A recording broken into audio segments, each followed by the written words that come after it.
My name is Will Guidera. I'm a restaurateur and author of the book Unreasonable Hospitality.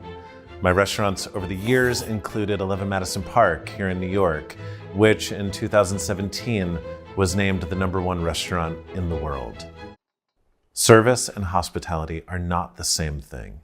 Service is the thing you're doing. In my world, it's getting the right plate of food to the right person at the right time.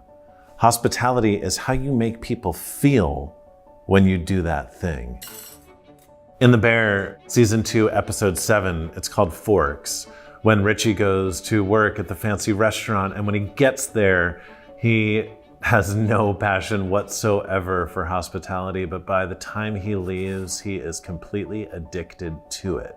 You see the light bulb turn on, where Richie recognizes how fulfilling and how much nobility there is in providing graciousness to others.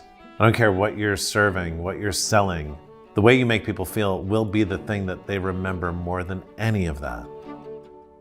Now, why unreasonable hospitality? Well, you look across disciplines, whether it's directors or athletes or designers, entrepreneurs, the most successful out there are relentless in bringing the best version of themselves or their product to life. They are unreasonable in their pursuit. Unreasonable hospitality, really, it just means making the choice to be as unreasonable in pursuit of how you make people feel as you are the product you're selling those people. What I found is unreasonable hospitality happens when you can motivate a team of people to do 3 things. 1, be present.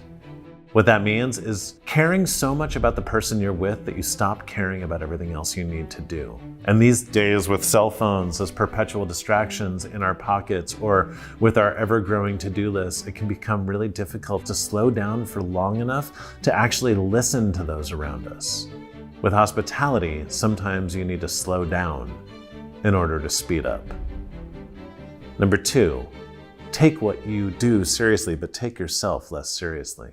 Way too often, people in customer service let their self-imposed standards get in the way of them giving those around them the things that will bring them the most joy. The moment you let your brand tell you that you are not allowed to do something that will make one of your key stakeholders happy, then the entire relationship has gotten out of whack. And third, if hospitality is about making people feel seen, the best way to do it is not to treat them like a commodity, but a unique individual. The best form of hospitality is not one size fits all, it's one size fits one. The greatest gestures are bespoke to the people you're extending them to. You give them the stories that they will be inclined to tell over and over and over again. At 11 Madison Park, we created a program that I called the Dreamweaver program. Every single night, doing countless little gestures that made our guests feel seen.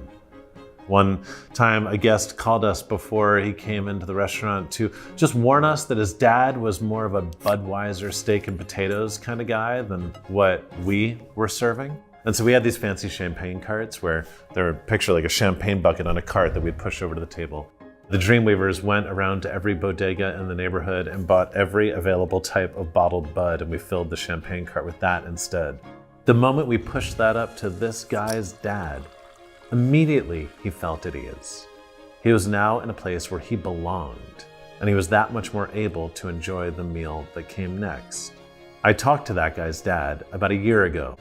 His dad didn't remember a single thing he ate that night, in spite of the fact that we were serving some of the best food in the world. But he'll never forget how we made him feel when we pushed over that Budweiser cart.